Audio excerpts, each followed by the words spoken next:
A graça do Senhor seja com todos. Vamos abrir as nossas Bíblias na carta de Paulo aos Efésios, capítulo de número 2.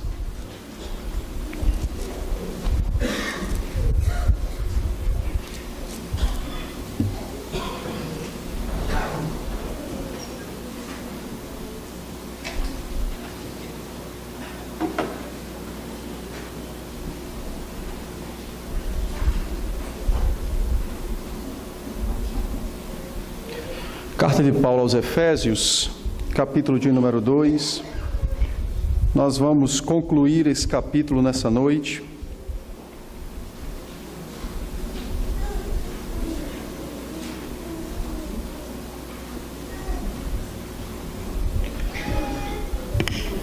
Efésios 2, de 19, vamos ler desde o verso 18, de 18 a 22, diz assim a palavra do Senhor. Porque por ele ambos temos acesso ao Pai em um Espírito, assim já não sois estrangeiros e peregrinos, mas concidadãos dos santos e sois da família de Deus, edificados sobre o fundamento dos apóstolos e profetas, sendo ele mesmo, Cristo Jesus, a pedra angular, no qual todo edifício bem ajustado cresce para santuário dedicado ao Senhor, no qual também vós, juntamente, estáis sendo edificados para a habitação de Deus no Espírito. Vamos orar, pedir ao Senhor que ilumine o nosso coração. Pai, nós te damos graças pelos cânticos que já entoamos, pelas leituras que fizemos, te damos graças por todos os atos desse culto e cremos que certamente tudo isso nos conduz a esse santo momento, ao momento em que a sua doce voz será ouvida por nós por meio da pregação. E sabemos disso por conta da sua presença bendita entre nós, na pessoa do teu Filho e do teu Santo Espírito que habita, que reside em cada um dos crentes. Por isso, dá-nos a tua bênção nessa noite de podermos ouvir o Senhor falar conosco, de podermos ouvir os ensinos da tua parte e deste modo enriquecer e fortalecer a nossa fé, a nossa convicção de salvação e, acima de tudo, de termos um relacionamento cada vez mais vivo e poderoso com o Senhor. Dê-nos a tua bênção nesse instante então, Senhor, falando ao nosso coração.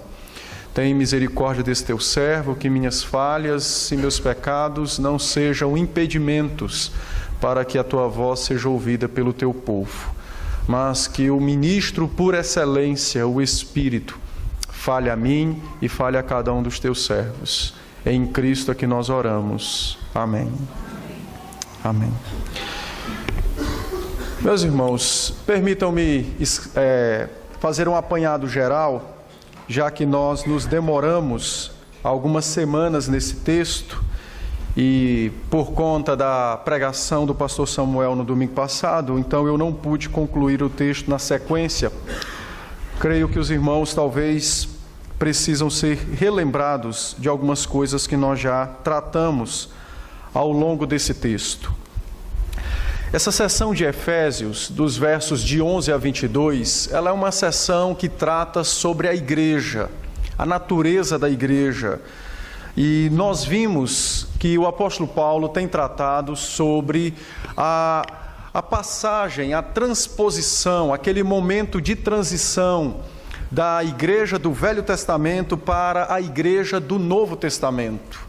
Paulo então já nos mostrou que os gentios, aqueles que não são nascidos em Israel, ou aqueles que não têm linhagem sanguínea com nenhuma das tribos que já não existem mais, estes estavam, antes da vinda de Cristo, separados da comunidade de Israel, eram estrangeiros, eram estranhos às alianças, não tinham o direito de se relacionar com Deus, e se assim o quisessem relacionar-se com o Senhor, deveriam se tornar judeus, para que pudessem ter então acesso à aliança, ao culto, à promessa do mediador.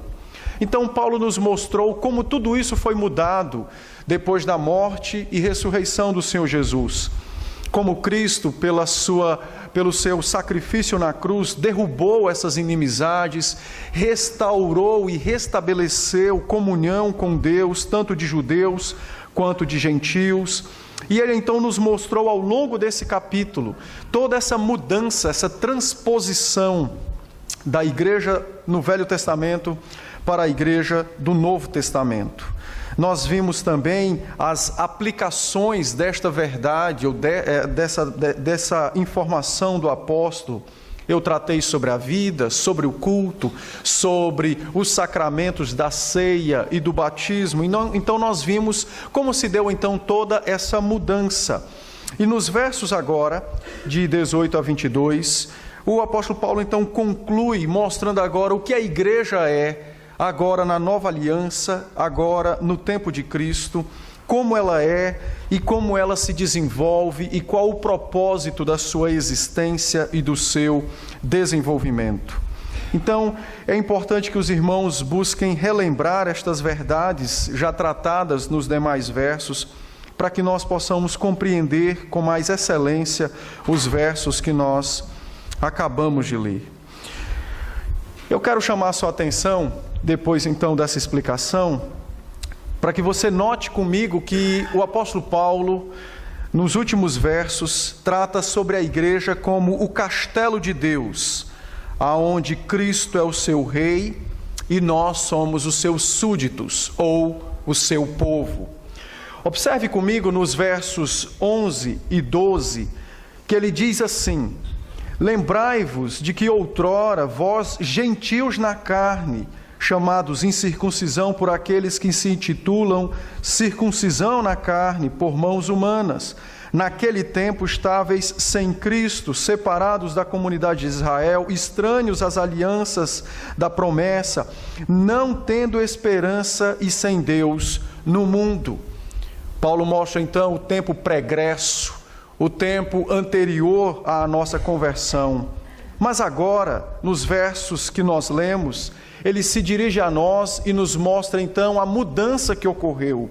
Então ele diz: agora nós temos um acesso, a partir do verso 18, porque por ele ambos temos acesso ao Pai em um Espírito.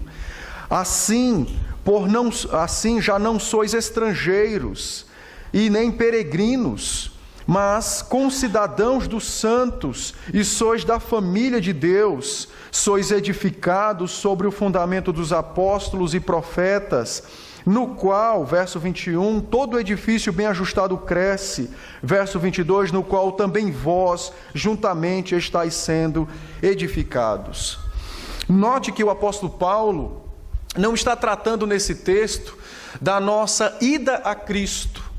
Note que o apóstolo Paulo não está tratando desse texto da nossa conversão ou da nossa união com Cristo, mas Paulo está tratando nesse texto da nossa união com a igreja, da nossa ligação com o corpo de Cristo, da nossa participação dentro da igreja ou da inclusão nossa, já que antes éramos rejeitados, mas agora somos aceitos.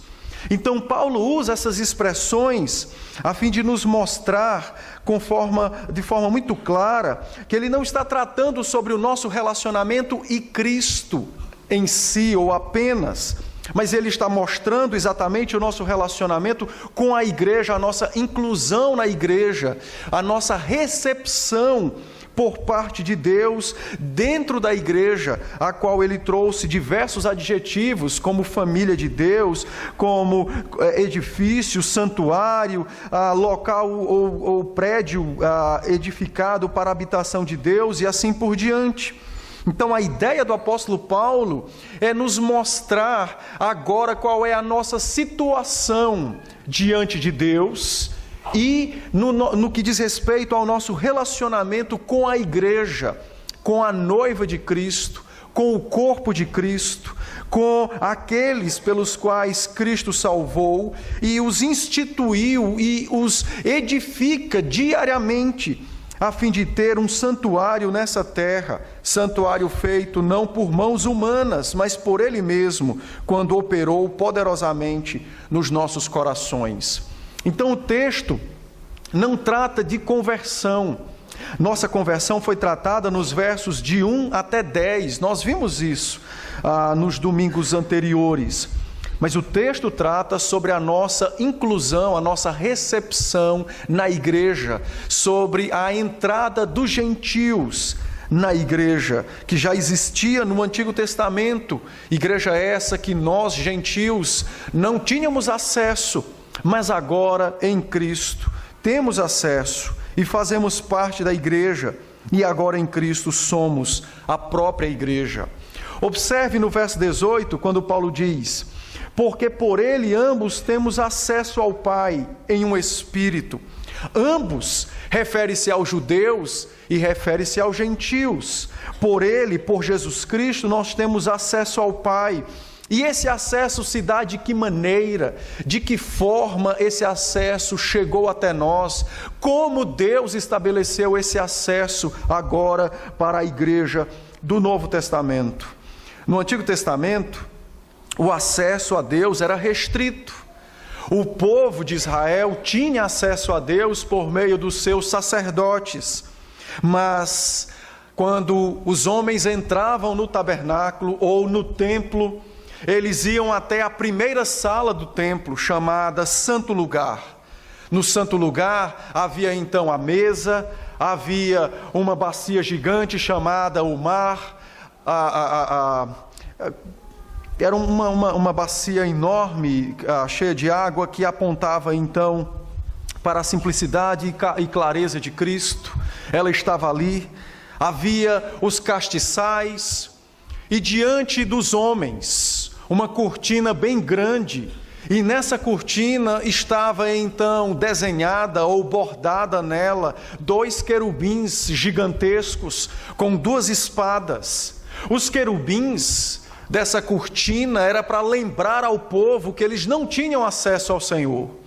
Era para lembrar aos homens que o acesso a Deus foi proibido quando Adão e Eva pecaram no Éden. Deus os expulsou de sua presença e colocou querubins à entrada do jardim.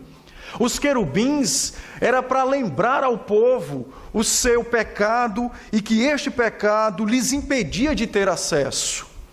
Entretanto, Deus, na sua infinita graça e misericórdia, a fim de mostrar o dia da vinda de Jesus Cristo, Deus determinou então que fosse escolhido um homem, e este homem seria o sumo sacerdote.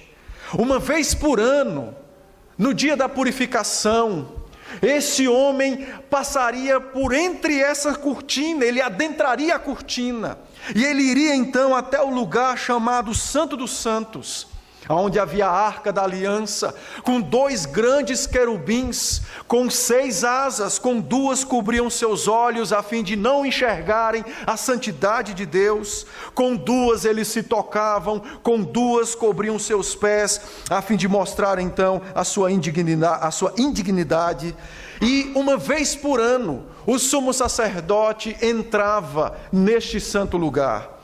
Ele levava uma pequena vasilha com o sangue do carneiro, e lá ele salpicava, a fim de mostrar a Deus, simbolicamente, a morte de alguém pelos pecadores.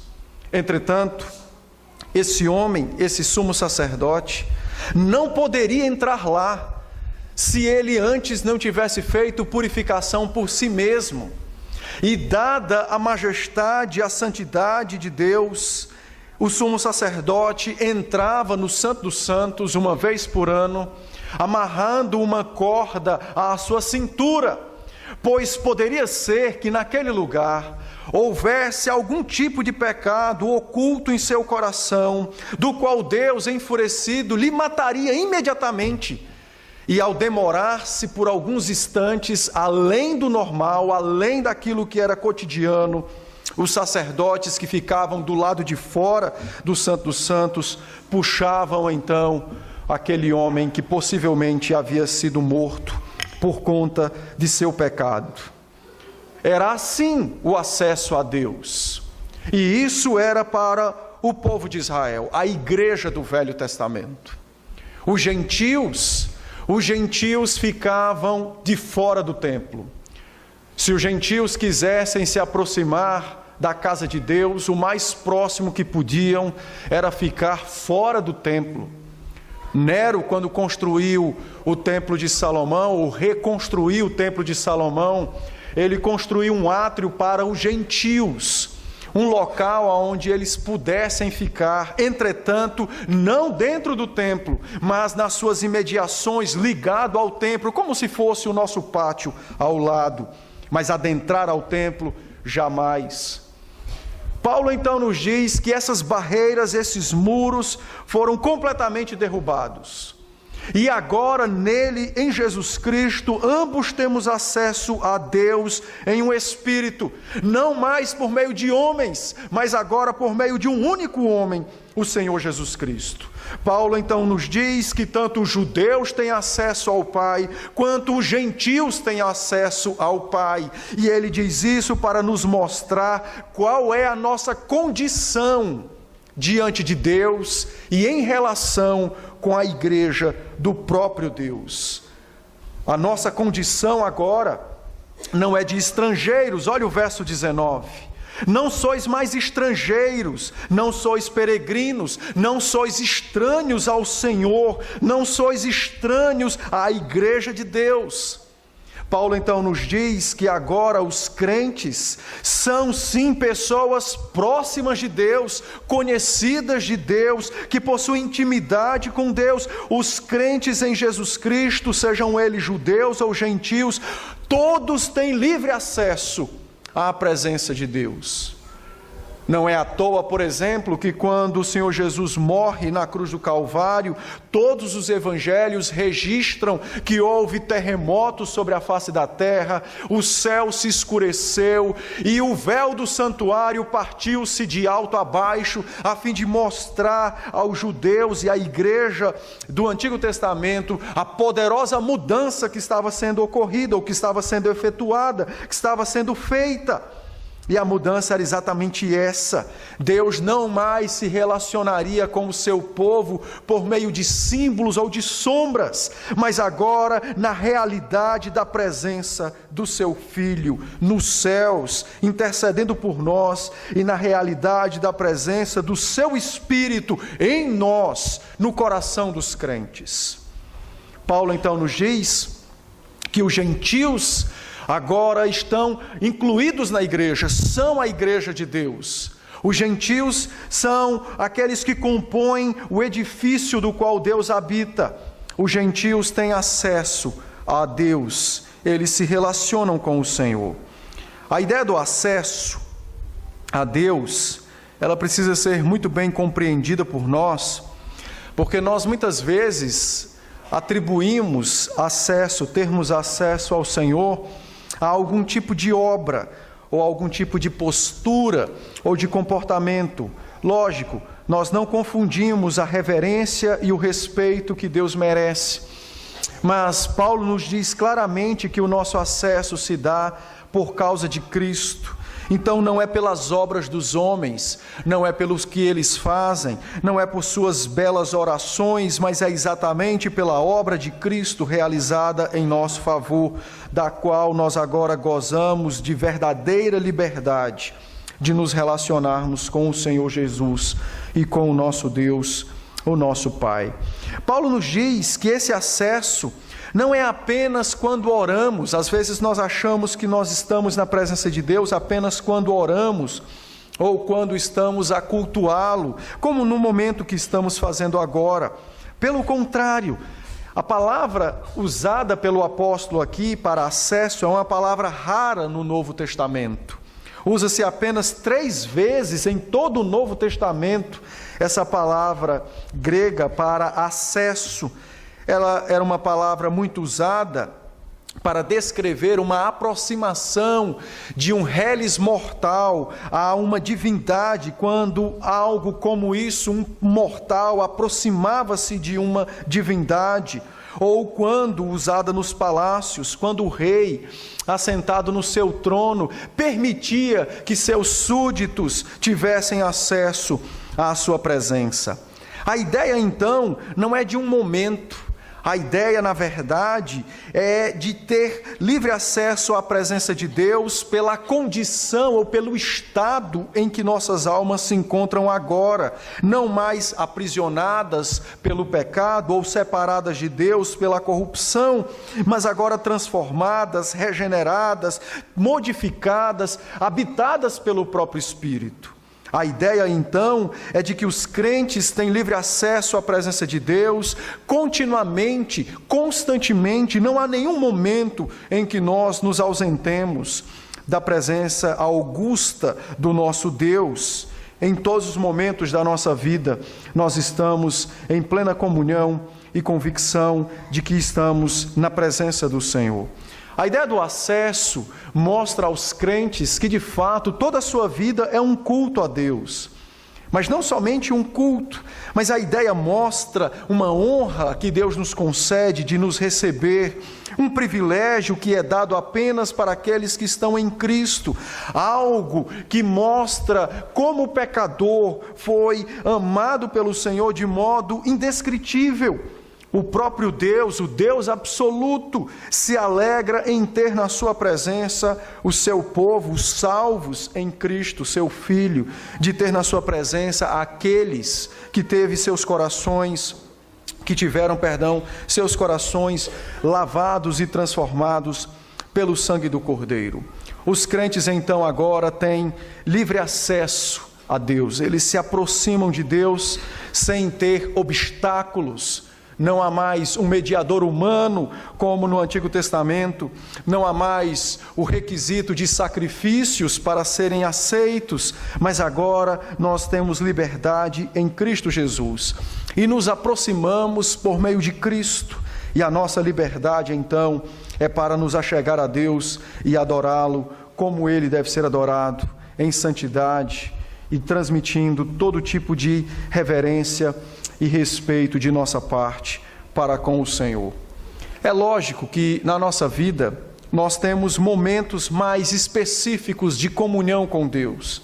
É o culto, é a adoração, é a oração, é o nosso culto doméstico.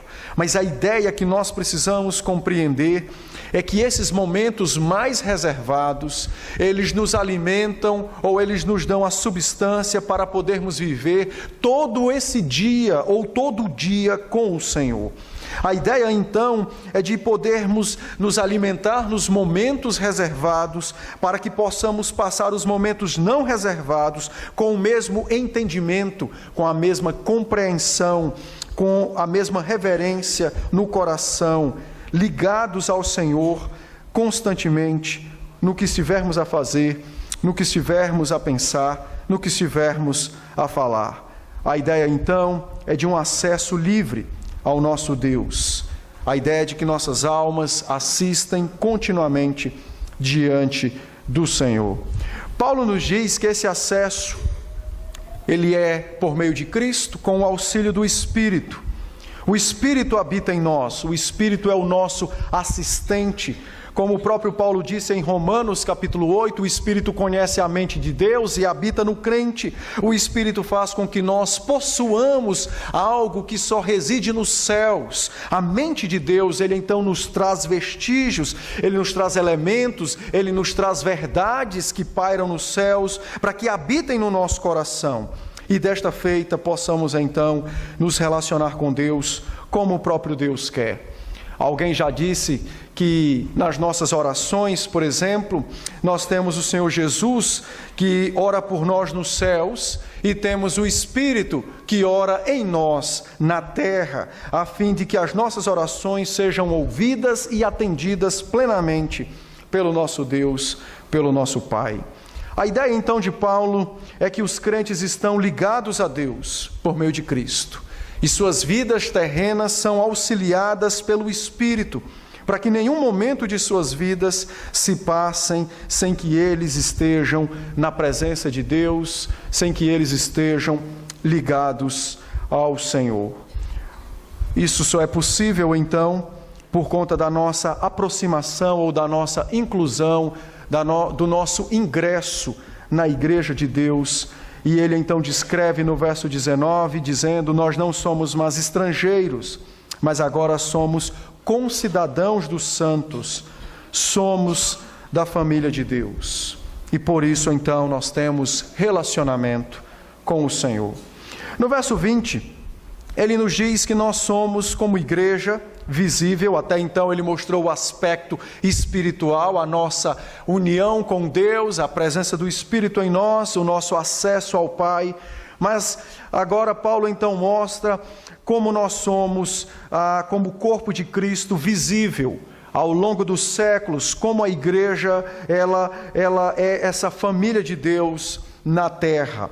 Então ele nos diz, nos versos 20 e 21, que a igreja está sendo edificada sobre o fundamento dos apóstolos e dos profetas. Então ele diz edificados sobre o fundamento dos apóstolos e dos profetas, no qual todo o edifício bem ajustado cresce para santuário dedicado ao Senhor.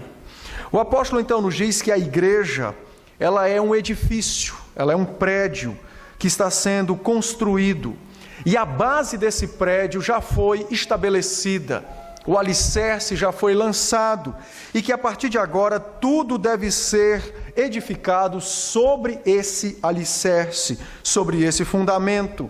Ele então nos diz que o fundamento da igreja é exatamente os apóstolos e os profetas. O que Paulo está dizendo para nós, meus irmãos, é que os apóstolos e os profetas do Novo Testamento e não do Antigo Testamento, porque assim ele teria que citar profetas e apóstolos, mas ele especifica apóstolos e profetas. Eu vou tratar daqui a pouco melhor sobre essa questão. A ideia de Paulo é mostrar que estes homens viram Jesus Cristo e creram em Jesus Cristo como a pedra angular, a principal pedra em uma construção antiga. Na Palestina, nos tempos de Cristo e bem anterior a isso, os arquitetos, quando iriam construir um edifício, eles então escolhiam uma pedra, cortavam essa pedra, pesava muitas vezes mais ou menos 500 toneladas, e essa pedra era exatamente o esteio, a base de todo o edifício. Os ventos poderiam soprar, as águas poderiam arrojar-se contra aquele edifício, poderia derrubar algumas paredes, mas o edifício jamais iria tombar, porque estava bem edificado sobre uma grande e sólida rocha, da qual o equilíbrio do edifício dependia. Ao mesmo tempo que essa grande rocha servia de equilíbrio, ou de base, para o edifício, ela também dava o tom do desenho, marcava as linhas pelas quais o edifício seria construído, a parte arquitetônica do prédio. E é mais ou menos nessa perspectiva que o apóstolo nos descreve aqui. Ele nos diz que os apóstolos e os profetas foram aqueles construtores que de fato alicerçaram sua fé na pedra angular, o Senhor Jesus Cristo. Eles viram o Senhor Jesus, eles testemunharam os feitos poderosos de Cristo, e eles foram os primeiros que o Senhor Jesus apareceu pós-ressurreição. São os apóstolos, são os profetas, aqueles pelos quais Jesus Cristo os constituiu como suas testemunhas e os encarregou de pregar a palavra mundo afora. E a pregação desses homens, desses apóstolos e desses profetas foi chamada de boas novas ou de evangelho.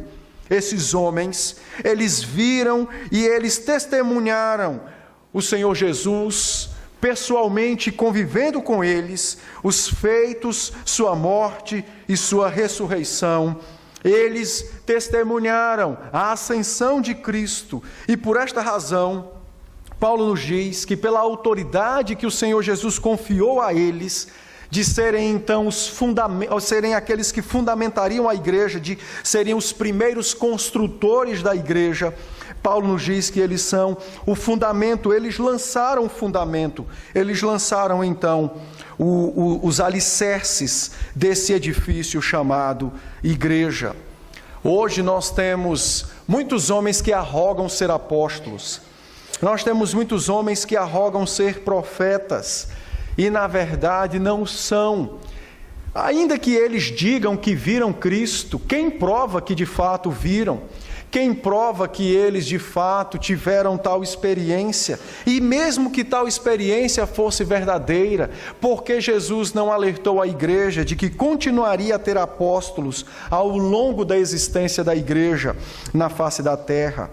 A esses homens de hoje, meus irmãos, nada mais são do que falsos mestres que buscam um privilégio que Cristo confiou apenas a alguns poucos homens, dos quais participaram de sofrimentos com Ele e por esta razão foram achados dignos de receberem algumas alegrias. E uma delas foi essa, de serem escolhidos como suas testemunhas, de receberem a autoridade do próprio Cristo para lançar a igreja, para fundamentar a igreja, para pregar o Evangelho, para que ovelhas fossem encontradas e para que homens fossem salvos. Apóstolos e profetas, Paulo nos diz que são aqueles que construíram então, são fundamento na ideia de que eles foram os primeiros a crer, foram as testemunhas, foram os que lançaram o fundamento.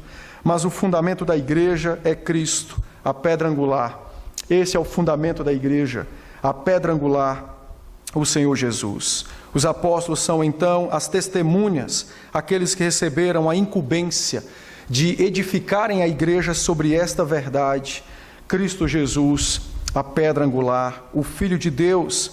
A igreja então, segundo o apóstolo Paulo, ele mesmo diz no verso 20, quando ele diz, sendo ele mesmo, Cristo Jesus, a pedra angular, Paulo nos diz então que Cristo é o centro da igreja e que os apóstolos e os presbíteros, cheios de Cristo, foram usados como seus instrumentos para fazer com que a igreja crescesse, para fazer com que ela fosse edificada, estabelecida.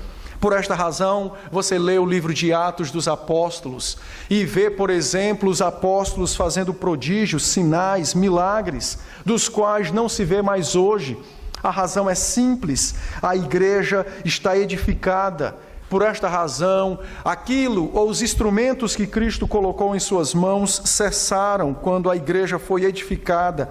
A partir de agora, ela cresce. E cresce pelo trabalho da palavra, da pregação, do Espírito, daqueles que Cristo vocaciona para pregar, mas não há mais necessidade de dons, de talentos miraculosos, não há mais necessidade destas coisas. A igreja já foi estabelecida, ela já foi edificada. Os apóstolos então, segundo o texto que nós acabamos de ler, eles edificaram sobre Cristo, a pedra angular. A ideia católica de que a igreja foi edificada sobre o papado de Pedro rouba a glória de Cristo, rouba o sacrifício de Cristo, põe sobre os ombros de um homem que foi salvo por Cristo a glória que só pertence a Cristo. A ideia católica de que a igreja é fundamentada sobre o papado é uma heresia da qual nós devemos rechaçar e também devemos lutar para também não querermos edificar a igreja de Cristo sobre nós, sobre nossa contribuição, sobre nosso trabalho, sobre nossa dedicação. Pelo contrário, deveríamos entender que nós somos apenas instrumentos na mão daquele que possui a igreja, o Senhor Jesus, e que é uma grande honra, que é um grande privilégio podermos ser achados úteis pelo Deus que criou céus e terras, para que nós sejamos então utilizados na sua obra, na sua igreja. Mas a igreja tem como fundamento Cristo, e como fundadores ou como utensílios para a fundação, os apóstolos e os profetas. Eles foram aqueles que pregaram o Evangelho, cheios do poder do Espírito, para estabelecer então o fundamento da nova igreja, ou da igreja que passou por aquela transição do Antigo Testamento para o Novo Testamento. A igreja então é esse edifício, edificada, já solidamente estabelecida. Nós precisamos observar essa verdade e compreendê-la, a fim de nós não pecarmos contra Cristo, tentando também estabelecer novos padrões para a igreja, ou a fim de nós não querermos lançar novos alicerces. Hoje existem, meus irmãos, diversos modelos de igreja. as igrejas emergentes com a sua teologia da libertação, que enxergam o mal apenas como uma opressão social, a ideia de classes, a ideia de pobreza, de discriminação racial, não olham para o mal como aquilo que de fato a palavra estabelece como pecado, e não enxergam todos os desvaneios da sociedade como reflexo disso. Pelo contrário, olham para os desvaneios como se fossem o próprio mal. Anulam então a pregação. Por esta razão, essas igrejas se importam muito mais com o bem-estar físico dos seus membros, ou dos seus adeptos, ou daqueles que visitam, do que de fato com a conversão de suas almas, do que de fato com a transformação dos seus corações. Nós temos igrejas hoje que o fundamento delas não é Cristo Jesus ressurreto, Salvador nosso. É tão somente aquilo que hoje se tem utilizado como as comunidades, é a ideia de ajuntar pessoas, de promover um ambiente melhor, mais agradável, a ideia de trazer pessoas para aprender a viver moralmente, eticamente nessa terra, sem se importarem se vão para os céus ou para o inferno, sem se importarem se as pessoas se relacionam com Cristo verdadeiramente, ou se são hipócritas, ou se são descrentes, ou se são hereges, mas que vestem uma roupagem que aparenta ser cristã. De fato, a igreja verdadeira de Cristo tem enfrentado grandes inimigos. E os membros, os irmãos, precisam estar cientes dessas coisas, para que não sejam pegos de surpresa pelo engano que se apresenta como verdadeiro. No mês de Copa como esse, muitas igrejas estão enfeitadas com as bandeiras dos países. Não há pecado em termos bandeiras, mas a grande questão é que a Copa é um chamariz, é um atrativo. Cristo não tem poder para atrair ninguém para Ele. Ele precisa se utilizar de moletas, Ele precisa se utilizar de instrumentos pagãos, passageiros e fúteis, como Copa do Mundo ou como outros eventos. Mas a realidade é essa.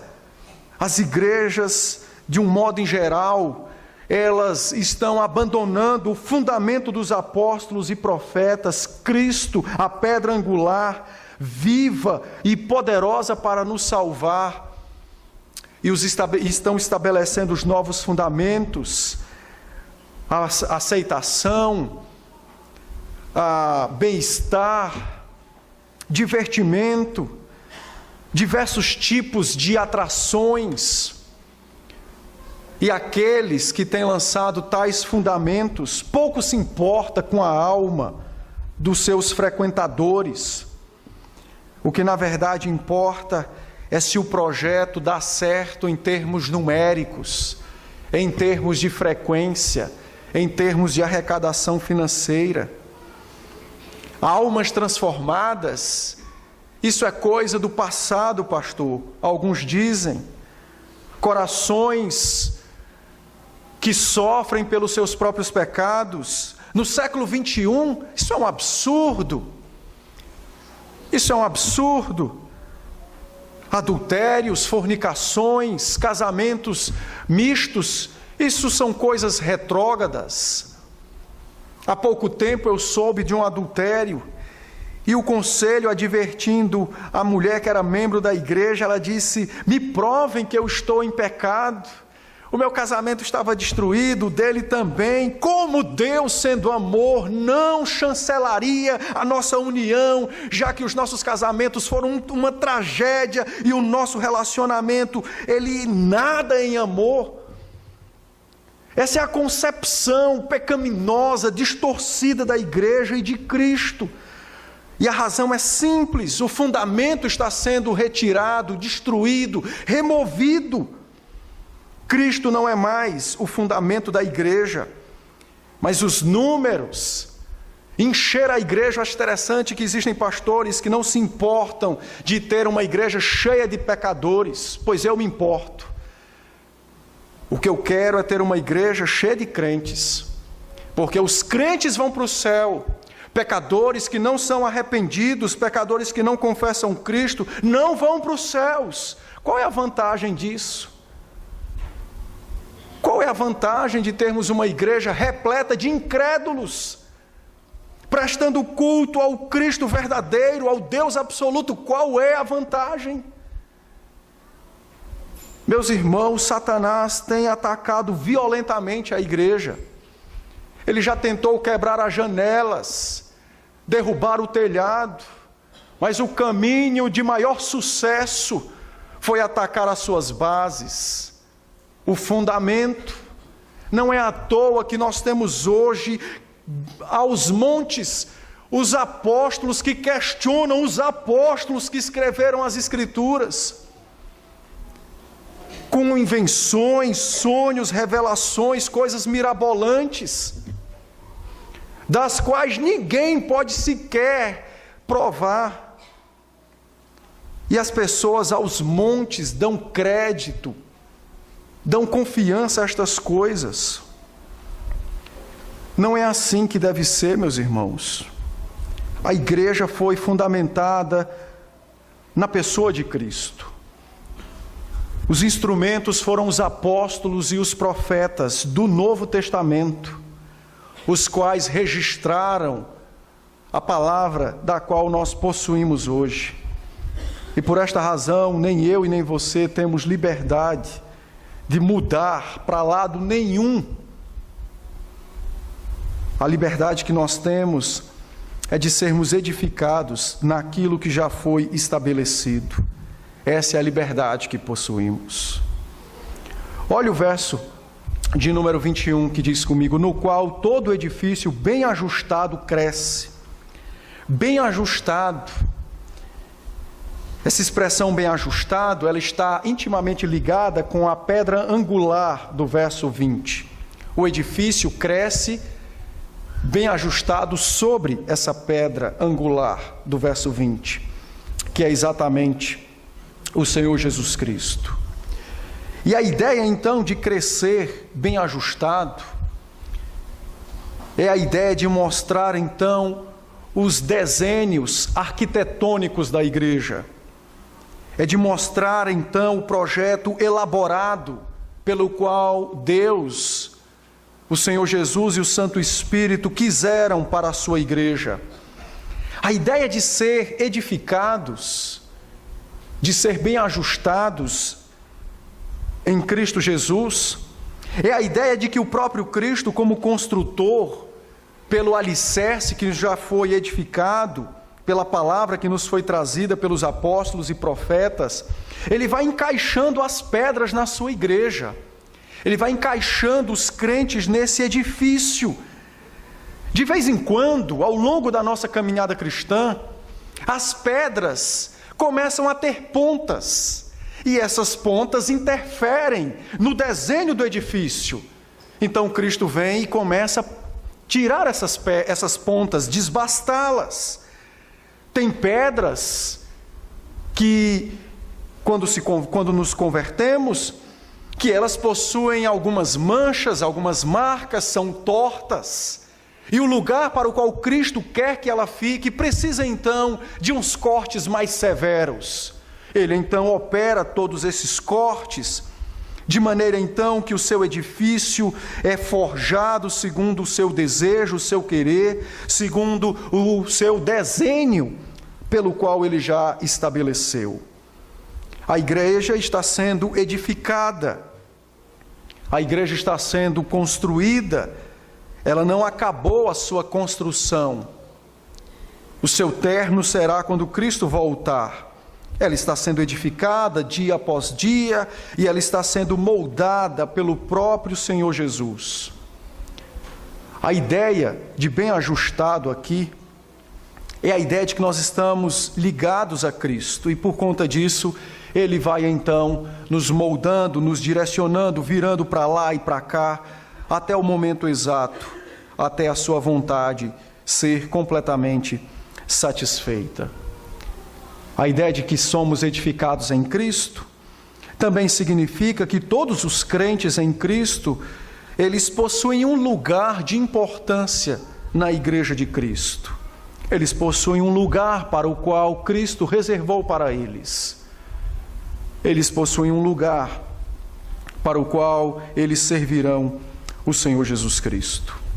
Paulo então nos diz que a igreja está sendo edificada, construída, erguida, ela cresce organicamente.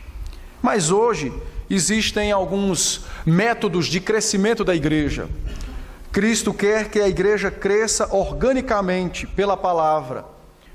Mas muitos pastores se acham mais sábios do que Cristo e querem que ela cresça mecanicamente pelas programações, pelos eventos.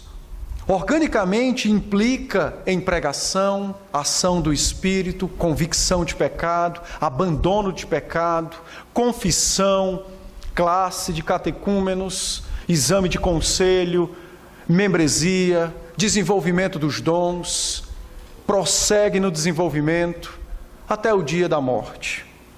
Hoje não. Chega alguém na igreja, nós queremos segurar a pessoa na igreja, você fala o quê? Dá um cargo para ela. Isso é orgânico? Lógico que não.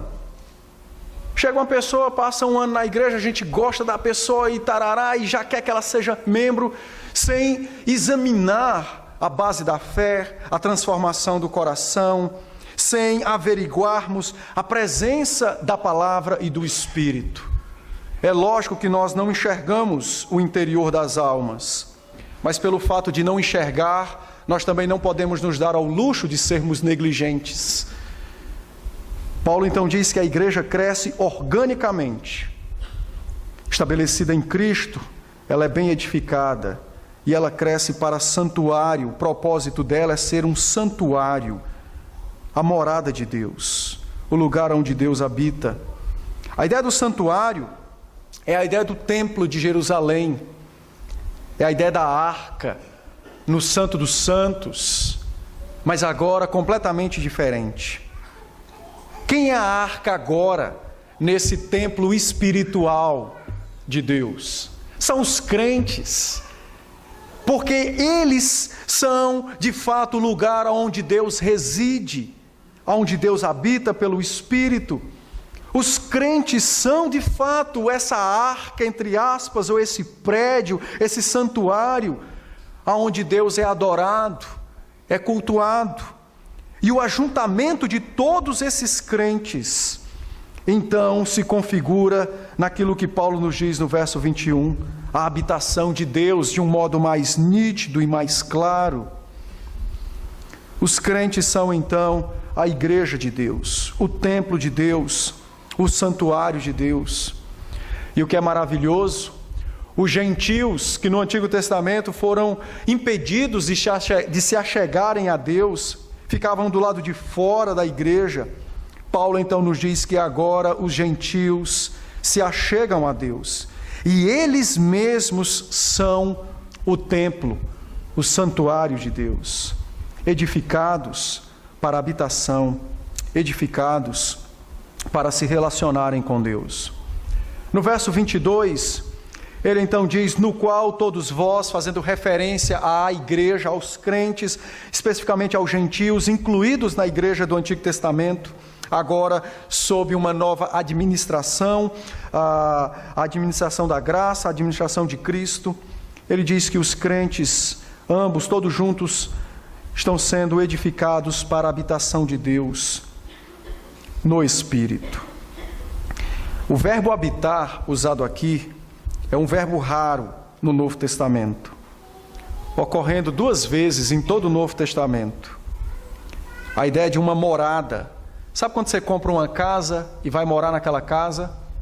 Isso tem um significado muito grande. Primeiro, quando você compra uma casa para morar nela, você atribui valor a ela. Você se sente bem ali, é o local que você escolheu para passar a sua vida.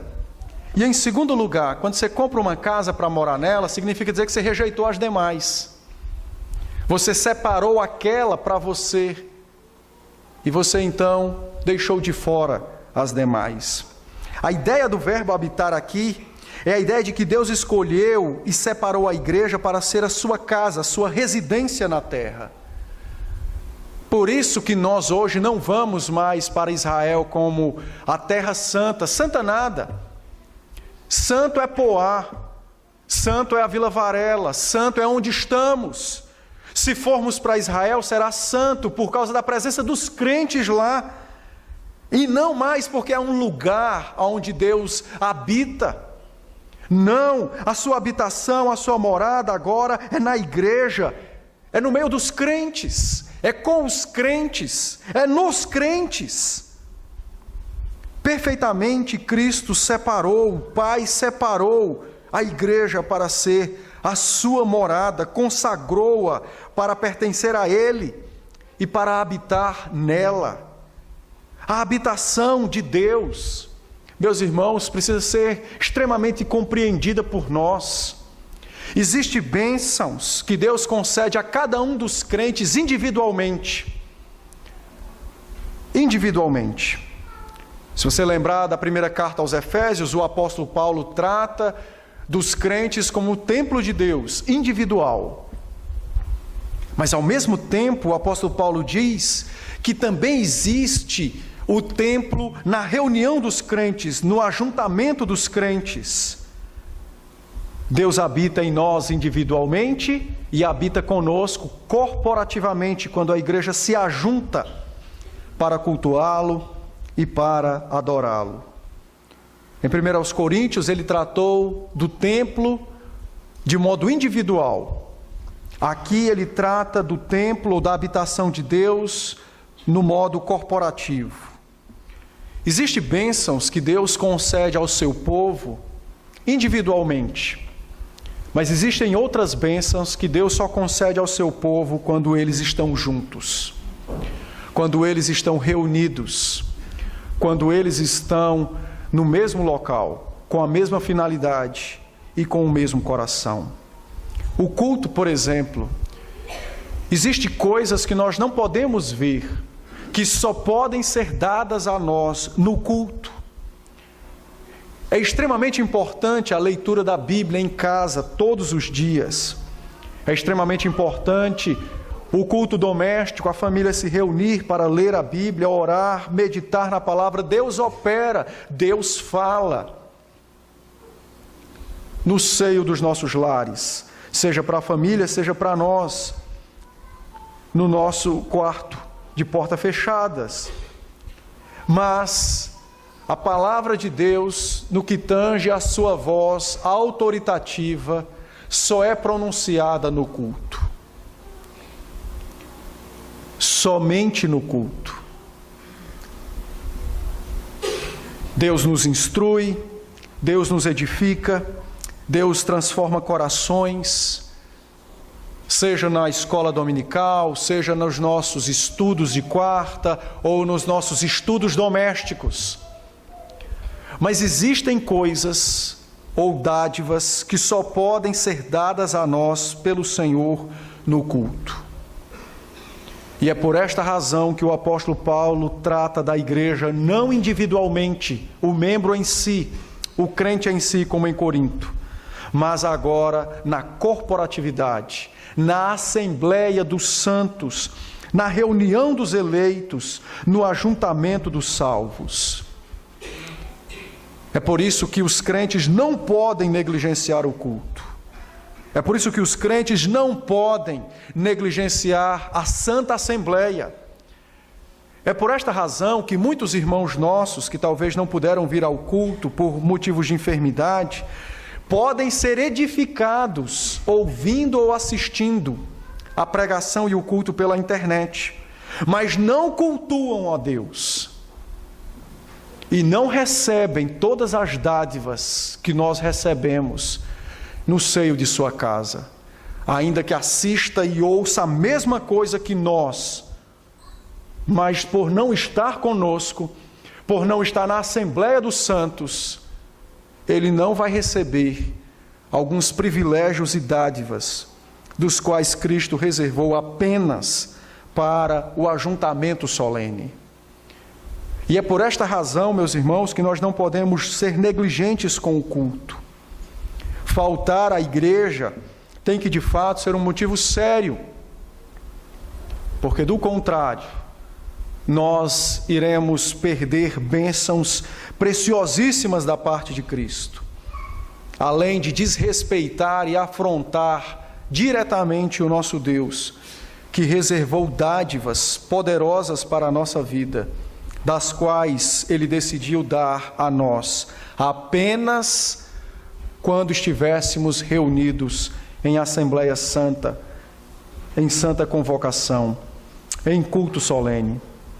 Perceba que esse culto que prestamos ao Senhor e esse envolvimento na igreja, esse ser habitado por Deus, perceba que a Trindade como um todo está envolvida em todas as etapas desse processo e, ao mesmo tempo, a presença da própria Trindade no culto e na vida dos crentes, mas especificamente no culto, para trazer dádivas e bênçãos dos céus. Paulo nos diz então que nós somos a habitação de Deus, temos acesso a Deus em um Espírito, o Espírito Santo, e a base para isso é o Senhor Jesus Cristo, por meio dele. A Trindade como um todo participa da nossa salvação. A Trindade como um todo participa do nosso relacionamento de nós com o Senhor. A Trindade como um todo é adorada por nós e nos abençoa. A Trindade como um todo, por meio de Cristo, dá-nos a experimentar delícias da presença de Deus já nessa terra, já neste mundo. Esse texto, meus irmãos, mostram o que a igreja é. Ela é o corpo de Cristo, edificada sobre Cristo. O fundamento é Cristo, os construtores, os apóstolos e os profetas. E o maior dos privilégios que nós temos é de podermos ter acesso a Deus e de sermos habitados pelo Senhor. O que nós vamos fazer com estas informações? O que nós vamos fazer com estas verdades? Eu quero, de modo muito rápido, fazer algumas aplicações. Em primeiro lugar, se a Bíblia nos diz que a igreja é um prédio, um edifício, e que os tijolos desse edifício são homens e mulheres, isso significa dizer que nossas vidas devem ser reguladas pelo construtor do edifício. É muito esquisito você ver o tijolo dizendo ao pedreiro: não me coloque assim, deixe-me ficar de outro jeito. Não é estranho? Mas por que não nos parece estranho nós muitas vezes dizermos isso a Cristo? Está certo que eu sou teu servo, sou membro da igreja, sou salvo pelo teu sacrifício, mas me deixe viver do jeito que eu gosto. Às vezes é tão bom domingo de manhã não ir à igreja e passear, ir no shopping. Às vezes é tão bom não ir domingo à noite e descansar, estudar para alguma coisa. Eu tenho tantas ocupações. Às vezes, Senhor, é tão difícil ser fiel nos dízimos. Todo mundo tem conta para pagar, eu também tenho as minhas. Por quê? Às vezes, Senhor, é tão complicado tirar um momento para orar, para ler, né? O dia é tão corrido. Se o Senhor tivesse feito um dia com 36 horas, aí dava certo. Mas o Senhor só fez com 24. São apenas exemplos, meus irmãos, de como nós muitas vezes não queremos que nossas vidas sejam reguladas pela vontade de Cristo. Pecamos contra alguém, a Bíblia diz: vai lá e arrepende-te, confessa teu pecado, restaura a sua relação com seu irmão. O que é que vem à nossa mente? Eu? Me humilhar? Você é doido? Quase que a gente diz isso para Cristo: você é doido, eu vou me humilhar? Não. Que ele quiser ou ela quiser que venha e não sei o quê. Alguém peca contra nós, talvez se arrependa e venha até nós. A Bíblia diz: perdoe o seu irmão do fundo do seu coração. E nós vamos então e dizemos para Deus: mas Senhor, o Senhor não lembra que esse camarada já fez isso, já pediu perdão disso e disse? O Senhor acha mesmo que eu vou crer nessa história dele? Que eu vou aceitar esse pedido de perdão? O Senhor acha mesmo que é fácil para mim, que já fui tantas vezes magoado, tantas vezes humilhado, tantas vezes ferido, agora simplesmente dizer, tá bom, eu te perdoo, e limpar o coração. Quando nós rejeitamos fazer a vontade de Cristo, em todas as esferas da vida, nós dizemos a Cristo, Senhor, eu não quero, mesmo sendo um tijolo do seu prédio, eu não quero que o Senhor modele a minha vida. Eu quero estar no prédio, mas eu quero na posição que eu quiser. E aí, meus queridos, todas as vezes que nós fazemos isso, o Senhor Jesus, como perfeito e habilidoso construtor que é, pede para você estender as mãos e pergunta a você, aonde estão os cravos das suas mãos? E você responde, eu não tenho. Então, com que direito você se pronuncia a mim dizendo que quer viver do seu jeito? Cristo estende as mãos dele e nos mostra os cravos em suas mãos. E pelos cravos ele nos mostra que ele é o perfeito e habilidoso construtor e que comprou cada um de nós para pertencer ao seu edifício pelo preço de seu próprio sangue. Não foi achado valor nem na terra e nem nos céus, mas foi o sangue do Filho de Deus vertido na cruz para a nossa salvação. Como edifício de Cristo, e nós estamos sendo edificados, é importante entendermos isso. Quando nós queremos viver por nossa própria conta, nós estamos dizendo a Cristo que não queremos que Ele nos molde. E então a Igreja de Deus começa a mostrar os seus defeitos arquitetônicos. Ela tem uma parte quadrada, outra retangular, uma parede é redonda, em outra a parede tem reboco, na outra não. Em uma falta tijolos, na outra tem tijolos demais. Em uma é usado material de boa qualidade, em outra de péssima qualidade. E os ímpios que passam pela terra olham para esse edifício e dizem, essa é a habitação de Deus na terra? Você quer mesmo que eu deixe os meus ídolos para habitar nessa casa? Que o telhado uma hora é muito alto, ao qual ninguém alcança. Outra hora é muito baixo, ao ponto de ninguém entrar. Você quer mesmo que eu deixe o meu ídolo para morar para fazer parte desta casa? E nós envergonhamos Cristo. E ridicularizamos Cristo. Assim como qualquer de nós, ao passar na frente de qualquer edifício e detectarmos as falhas naquele projeto, certamente iremos responsabilizar o arquiteto. Os ímpios dirão o mesmo de Cristo. Essa é a igreja que Cristo fez? Não. O meu ídolo faz melhor. E nós envergonhamos Cristo. Nós somos tijolos do edifício de Cristo. E por esta razão, nós precisamos nos submeter ao desejo do construtor, ao desenho para o qual ele atribuiu ao seu prédio, e não o contrário. Em segundo lugar, se somos um edifício, significa dizer que todos os tijolos estão unidos. Não é não? Todos os tijolos estão unidos. À tarde eu estava olhando para as paredes lá de casa e quase que eu perguntava, você quer deixar essa do lado e quer ficar de outro jeito? Lógico. Todos os tijolos estão unidos do edifício de Cristo. Não existe esse negócio de um tijolo ou uma parede não querer se misturar com as demais. Porque se isso acontecer, é sinal de que ele está fora do edifício, fora de Cristo, fora dos céus. Os crentes precisam compreender essa verdade.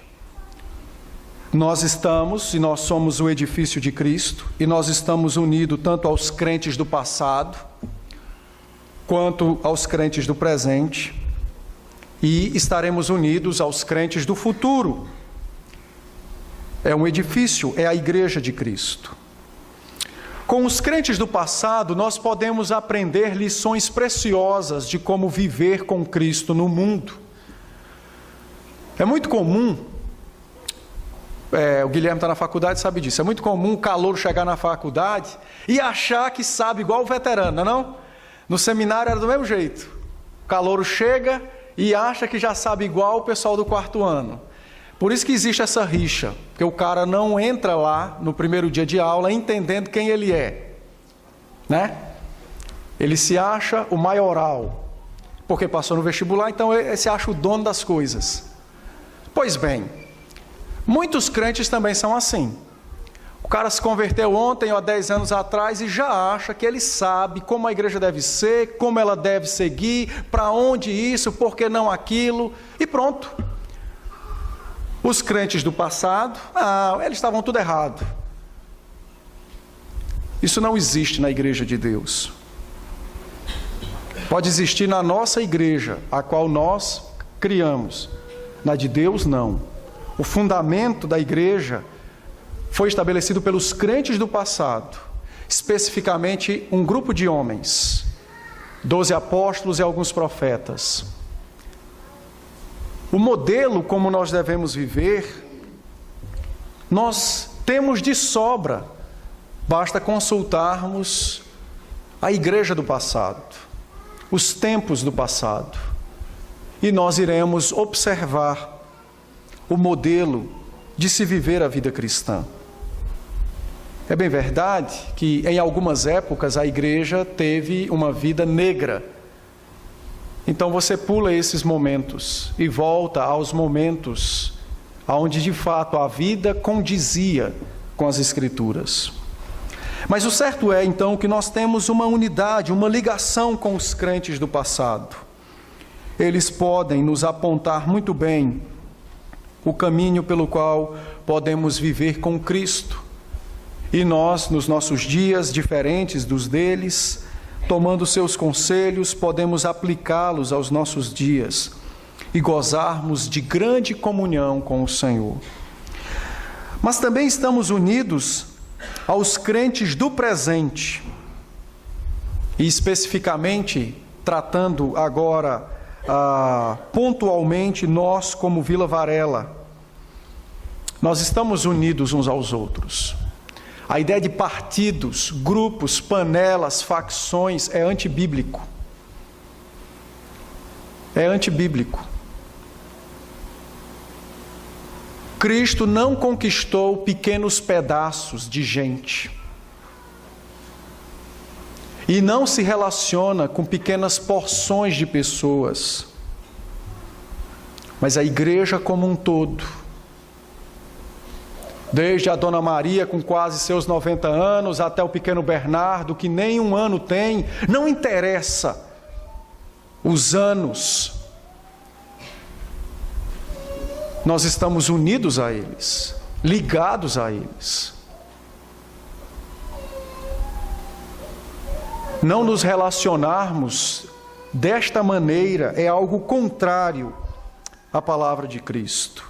É como se nós estivéssemos, imagine você, lá num prédio lá na Avenida Paulista, o maior que tem lá, imagine você começando a quebrar e jogar fora alguns tijolos desse edifício. Andar por andar, o prédio continua, ele está erguido, ele não vai cair, mas você começa a segregar, quebrar, jogar fora alguns tijolos. Talvez seja assim a aparência que nós possuímos. É verdade que existe afinidade, é verdade que existe pessoas com quem nos aproximamos, mas é verdade.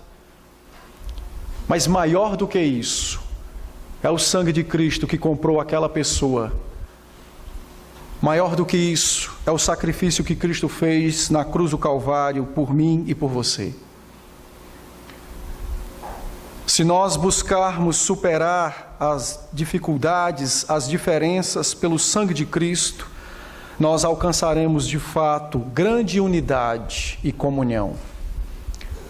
Mas enquanto nós buscarmos colocar à frente do sangue de Cristo as diferenças, as dificuldades, nós sempre teremos bons motivos para nós de não querermos relacionamento com aquele ou com o outro.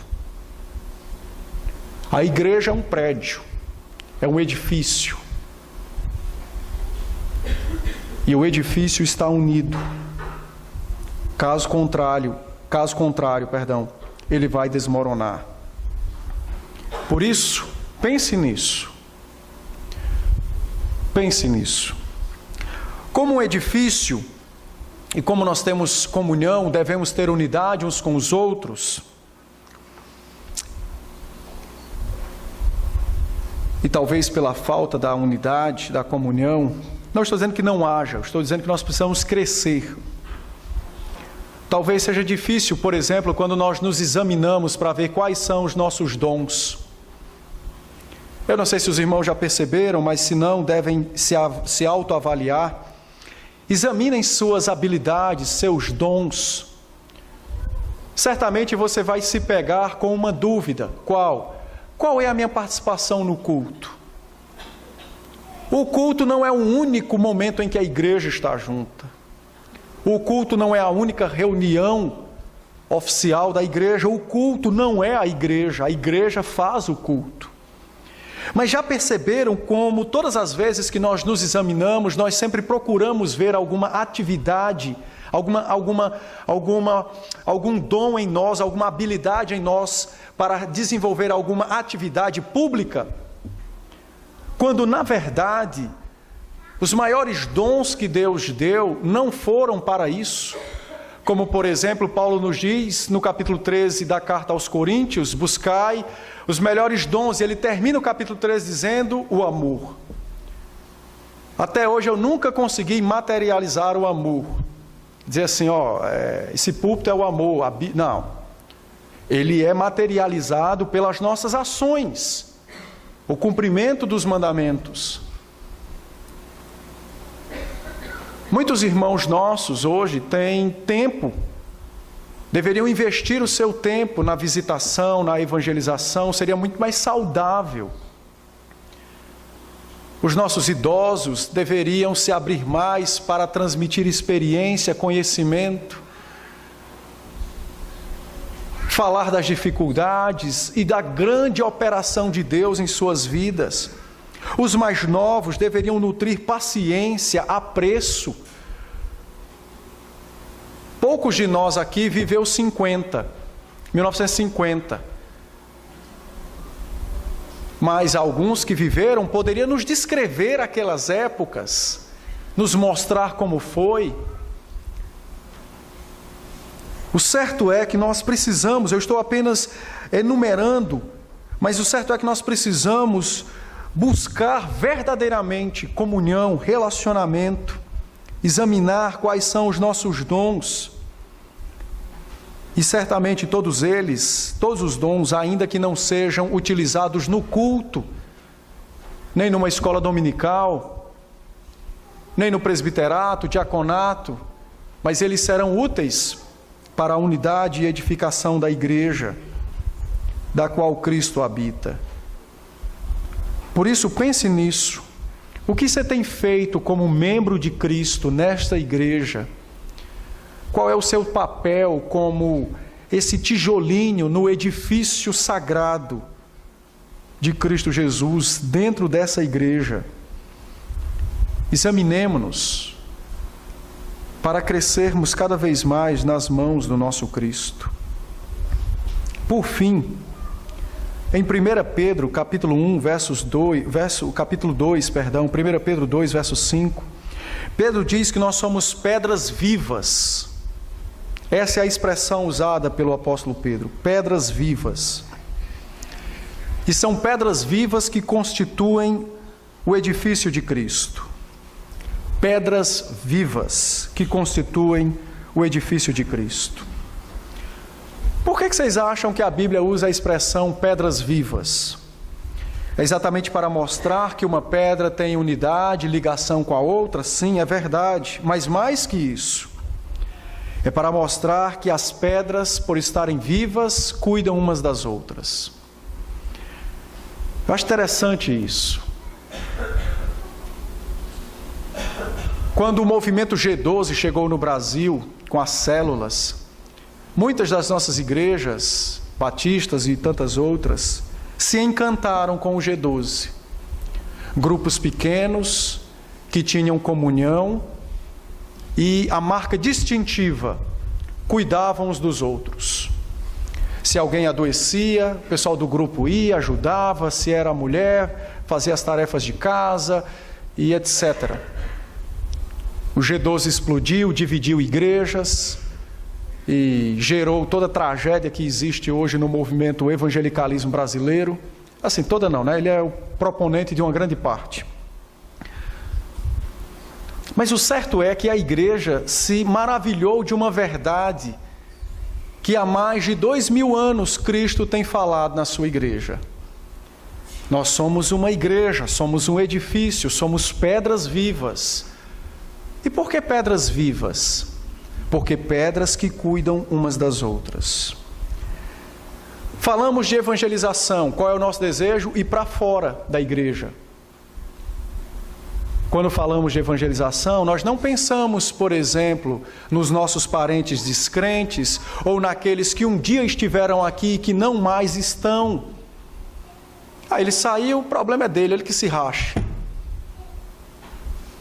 Alguém vem na igreja, é membro, mas se ausenta uma semana, um mês, 2.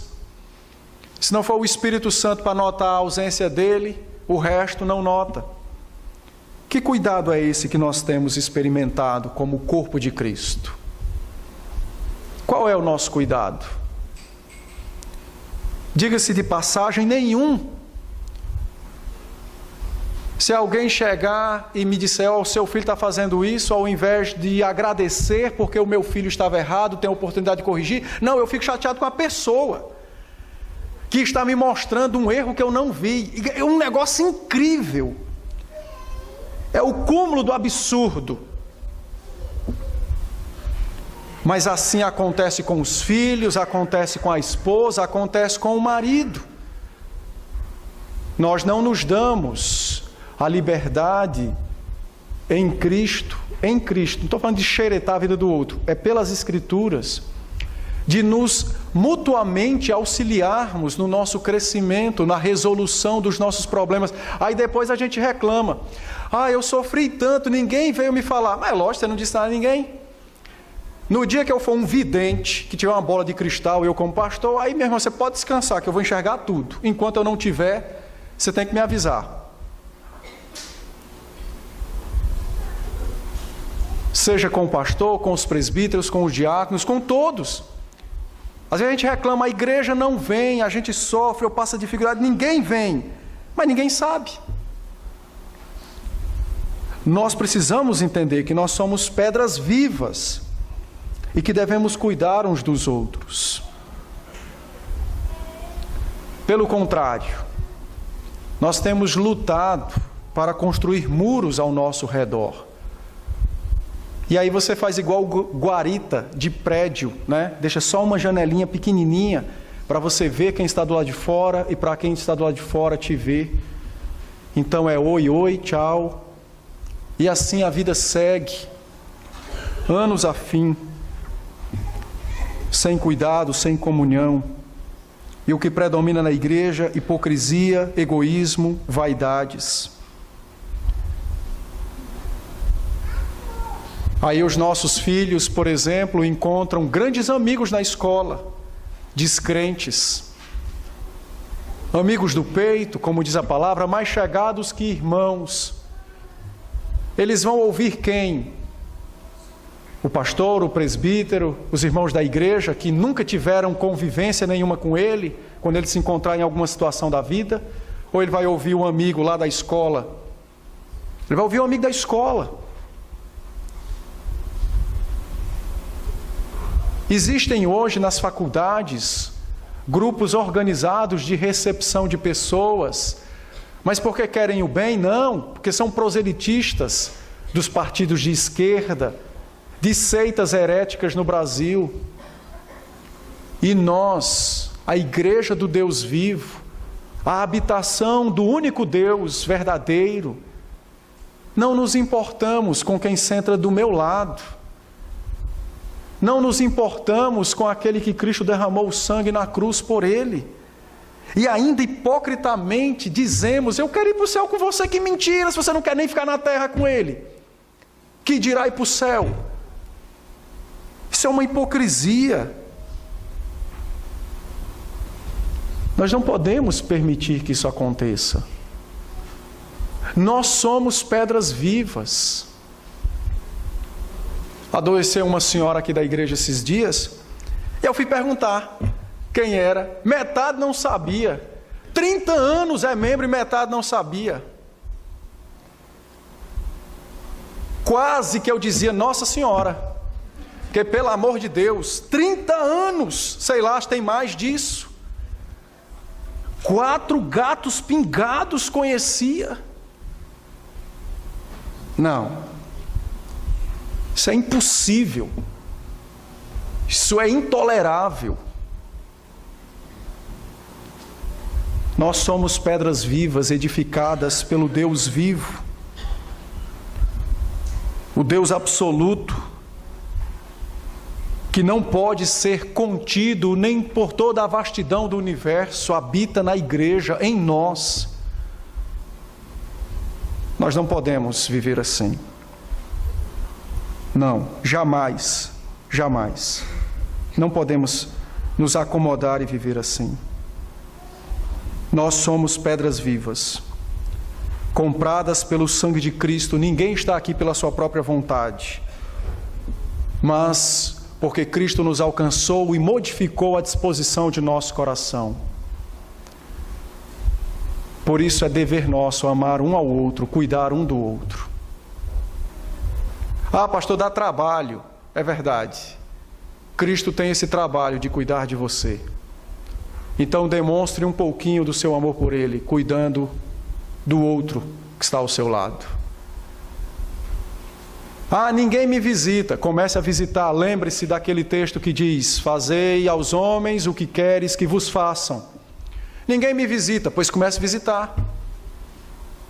Comece a visitar. Ninguém fala comigo, pois comece a falar. Comece a falar.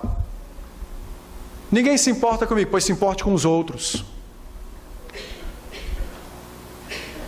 Se importe com os outros.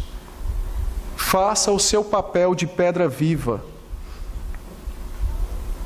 e de templo de Cristo.